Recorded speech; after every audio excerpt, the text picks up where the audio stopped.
En tiempos de exilio y sufrimiento, Tobit, un hombre justo, enfrenta la ceguera y la desesperanza, mientras su hijo Tobías, guiado por el ángel Rafael, busca redención y amor. Paralelamente, Judith, una mujer valiente, desafía al general Holofernes para salvar a su pueblo.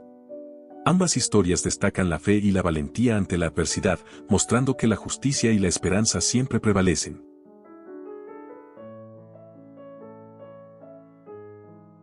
En la antigua ciudad de Nínive, vivía un hombre justo llamado Tobit.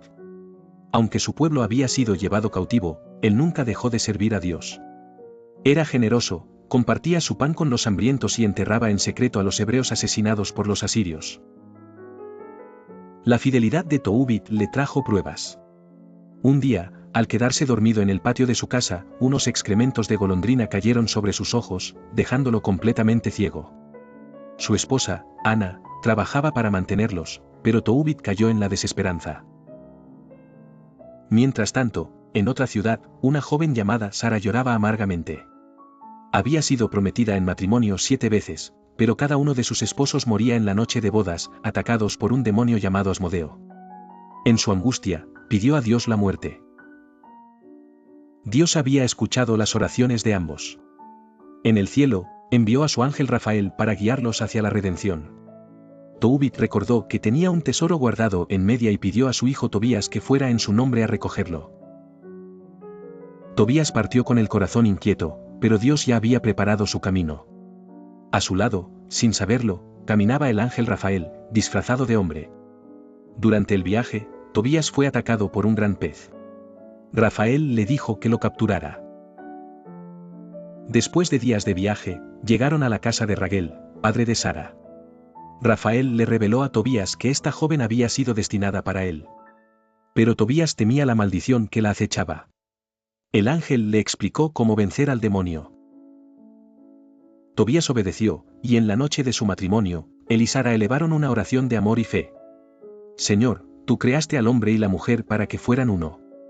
Bendícenos en este matrimonio. El humo ascendió y Asmodeo huyó, derrotado por el poder de Dios. Tobías y Sara estaban unidos por un amor puro, y la maldición había sido rota. Cuando Tobías regresó a casa, su madre lo abrazó con lágrimas de alegría. Pero la mayor prueba aún faltaba, su padre seguía ciego. Recordando las palabras del ángel, Tobías tomó la bilis del pez y la untó sobre los ojos de Tobit. Padre, ten fe. Al instante, la vista de Tobit fue restaurada, y su primera visión fue la de su hijo y su nueva esposa. La familia celebró y alabó a Dios. Rafael reveló su verdadera identidad: soy Rafael, uno de los 7 ángeles que están en la presencia de Dios. Fui enviado para sanar y guiar vuestros pasos. Tobit y su familia cayeron de rodillas. La historia de Tobías nos enseña que la fe y la obediencia nos llevan a la victoria, y que Dios nunca abandona a los justos. Mientras Tobías vivía su historia de redención, en otro tiempo y lugar, Israel enfrentaba una nueva amenaza. Nabucodonosor, rey de Babilonia, había enviado a su general Holofernes a conquistar toda la región. Su ejército era imparable, y pronto llegaron a la ciudad de Betulia, una fortaleza crucial para el pueblo judío. Los habitantes de Betulia estaban aterrados. Holofernes cortó el suministro de agua, esperando que se rindieran por hambre y sed. En el consejo de ancianos, algunos querían entregar la ciudad, pero una mujer valiente se levantó. Judith, viuda y temerosa de Dios, reprendió a los líderes por su falta de fe. ¿Dudáis del poder del Altísimo? Él nos librará si confiamos en Él. Entonces, tomó la decisión más arriesgada de su vida. Judith se vistió con sus mejores ropas, perfumó su piel y salió sola hacia el campamento enemigo. Cuando Holofernes la vio, quedó cautivado por su belleza. Judith le hizo creer que estaba dispuesta a traicionar a su pueblo. Durante días, lo sedujo con palabras sabias y halagos, esperando el momento perfecto. Finalmente, en una gran fiesta, Holofernes bebió en exceso hasta caer dormido. Judith se acercó a su lecho con decisión. Señor, fortalece mi mano. Con una espada, cortó la cabeza del tirano y la escondió en su bolsa. Luego, sigilosamente, regresó a Betulia. Cuando los judíos vieron la cabeza de Holofernes, se encendió su valentía. Salieron al campo de batalla y derrotaron al ejército enemigo. La valentía de Judith había salvado a su pueblo. En el imperio persa, la joven hebrea Esther se convierte en reina y, guiada por su tío Mardoqueo, arriesga su vida para salvar a su pueblo del exterminio planeado por Amán. Con fe y valentía, se presenta ante el rey Asuero y expone la traición de Amán, quien es ejecutado. Paralelamente, Judith, una viuda valiente, derrota al general asirio Holofernes, trayendo victoria a su pueblo. Ambas historias resaltan la fe y el poder de lo humilde.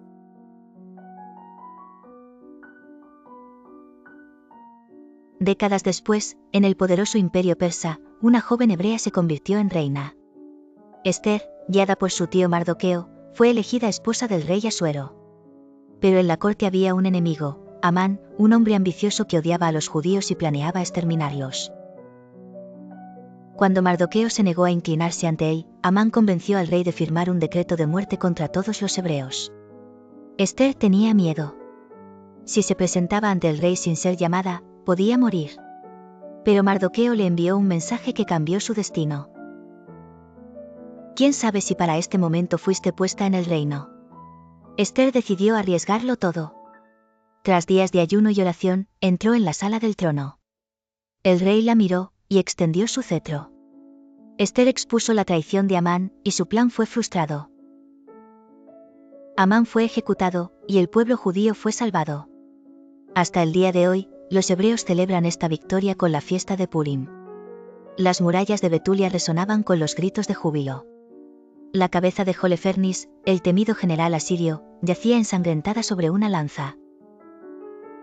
El ejército enemigo, al descubrir la muerte de su líder, entró en pánico. Los israelitas, fortalecidos por la fe en Dios y la valentía de una sola mujer, salieron de la ciudad y derrotaron a sus opresores. Los ancianos de Betulia se acercaron a Judith con reverencia. Dios te ha usado para traer la victoria a su pueblo, le dijeron con lágrimas en los ojos. Judith levantó su rostro al cielo y respondió, no fui yo, sino el Señor, el Dios de Israel, quien ha vencido. Durante días, el pueblo celebró con alabanzas y sacrificios de gratitud. Judith, la viuda fiel, se convirtió en la heroína de su pueblo. Pero cuando la gloria de la victoria se apagó, regresó a su vida sencilla, sin buscar poder ni riquezas. La historia de Judith nos recuerda que Dios usa a los humildes para humillar a los poderosos. El tiempo pasó, y un nuevo imperio dominó el mundo, Persia. Aunque los judíos no eran esclavos como en Egipto ni cautivos como en Babilonia, vivían como extranjeros en la tierra de otros. En la corte de Susa, el poderoso rey Asuero, Jerjes, gobernaba con esplendor. Entre sus consejeros, había un hombre ambicioso y despiadado llamado Amán. Su odio hacia los judíos no tenía límites. Cuando Mardoqueo, un judío fiel que trabajaba en la puerta del palacio, se negó a inclinarse ante él, Amán decidió destruir no solo a Mardoqueo, sino a toda su raza. Convenció al rey de firmar un decreto que ordenaba la muerte de todos los judíos del reino. El día estaba fijado. No habría escapatoria.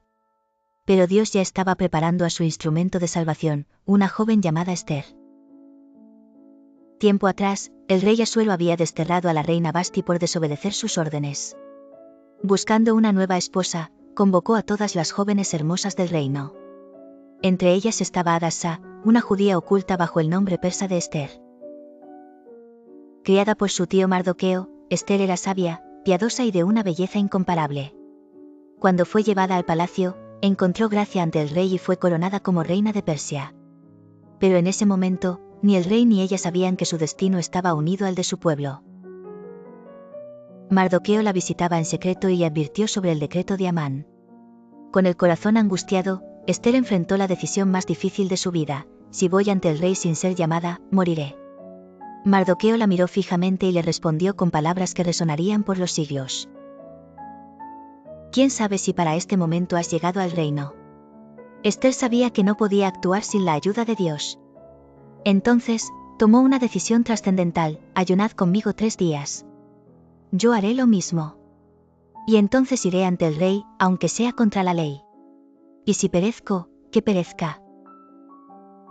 Durante 3 días, el palacio estuvo en silencio. Esther, vestida con humildad, oró y ayunó en su habitación. Su corazón latía con temor, pero su fe era más fuerte que su miedo.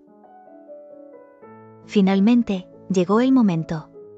Con vestiduras reales, pero con la humildad de una sierva de Dios, Ester cruzó las puertas del salón del trono. El rey la miró y extendió su cetro. El rey Asuero sonrió al verla. ¿Qué deseas, reina Ester? Hasta la mitad de mi reino te será concedida. Pero Ester no reveló de inmediato su petición. Con astucia, invitó al rey y a Amán a un banquete privado. Durante el banquete, repitió la invitación para una segunda noche. Mientras tanto, Amán, en su arrogancia, ordenó construir una horca para colgar a Mardoqueo. Creía que su venganza estaba asegurada. Pero Dios tenía otros planes. Esa misma noche, el rey, incapaz de dormir, pidió que le leyeran los registros del reino. Descubrió que Mardoqueo había salvado su vida al revelar una conspiración, pero nunca había sido recompensado. Al día siguiente, en un giro irónico, el rey ordenó que Amán honrara a Mardoqueo públicamente. La furia de Amán crecía, pero su destino estaba sellado.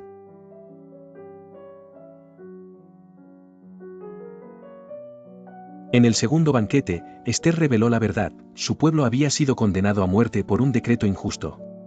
El rey, furioso, preguntó quién había hecho esto.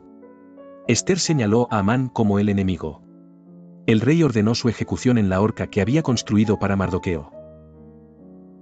El decreto del rey no podía ser anulado, pero se permitió que los judíos se defendieran. En el día señalado, los enemigos de Israel fueron derrotados. Dios había dado la victoria. Desde entonces, los judíos celebran la fiesta de Purim en memoria de cómo Dios usó a Ester para salvar a su pueblo. El palacio de Susa estaba en calma, pero en el corazón de Amán crecía una tormenta de orgullo y furia. Humillado por honrar a Mardoqueo, regresó a casa con ira. Su esposa y amigos le dijeron que no podría vencer a Mardoqueo, y mensajeros del rey lo escoltaron al banquete de Ester. Esa noche, Ester se presentó ante el rey con gracia y dignidad. Asuero, complacido, le preguntó cuál era su petición. Ester pidió por su vida y la de su pueblo, revelando que habían sido vendidos para ser destruidos.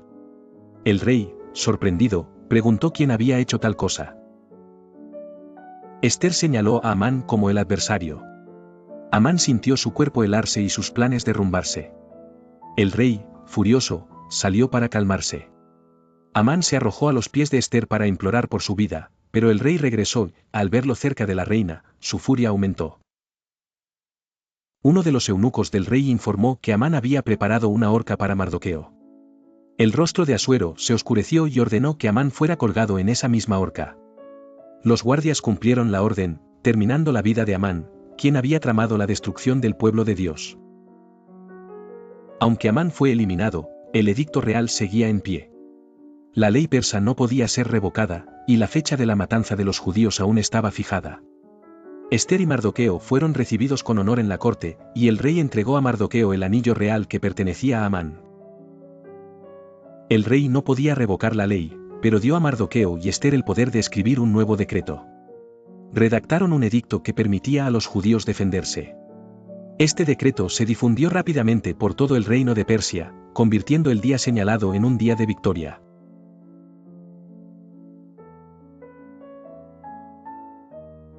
En una pequeña aldea rodeada por montañas, se encontraba el pueblo de Ester, una joven conocida por su inteligencia y bondad. Desde muy joven, Ester había aprendido de sus padres que la fe y el coraje eran aliados esenciales en los momentos difíciles. La vida en la aldea no era fácil, tenían que enfrentar constantes amenazas de reyes despiadados que codiciaban la tranquilidad y los recursos de su hogar. El tiempo pasó y la aldea de Ester fue atacada por un ejército liderado por un rey cruel. La gente estaba asustada y desconcertada. Sin embargo, Ester no perdió la esperanza y recordó las enseñanzas de sus padres. Decidió reunir al pueblo y proponer un plan audaz: enfrentar al ejército del rey con astucia en lugar de fuerza bruta. Ester, con el corazón palpitante por el miedo, pero con la mirada firme, se adentró en el campamento enemigo disfrazada de una simple sirvienta. Con su capacidad innata para entender a las personas, Ester encontró la manera de acceder al tentador del rey. Con inteligencia, logró convencerlo de que lo mejor sería llevar sus propuestas al palacio para discutir la rendición del pueblo. El rey, engreído y confiado de su victoria, subestimó la astucia de Esther y aceptó su plan. Fue así como Esther obtuvo el tiempo necesario para que su pueblo se organizara y estuviera preparado para cualquier eventualidad. Mientras tanto, con palabras cuidadosas y estrategias inteligentes, Esther logró infiltrar la desconfianza entre los generales del rey. El día llegó y el rey, pensando que iría a recibir las llaves del pueblo, se encontró con la férrea defensa organizada por los aldeanos. Confuso y sin entender cómo había llegado a ese punto, decidió retirarse y reevaluar su estrategia. Esther fue recibida como una heroína. Su valentía y sabiduría no solo salvaron a la aldea, sino que también inspiraron a todos sus habitantes a valorar la paz, la inteligencia y la fe como sus armas más poderosas contra la adversidad. Con el tiempo, la historia de Esther se convirtió en una leyenda, recordada no solo por su coraje, sino por la manera en la que fue capaz de transformar una situación desesperada en esperanza y triunfo. Y así, la lección de Esther se esparció de generación en generación: nunca subestimes el poder de la inteligencia y la fe, pues son los caminos hacia los milagros más grandes.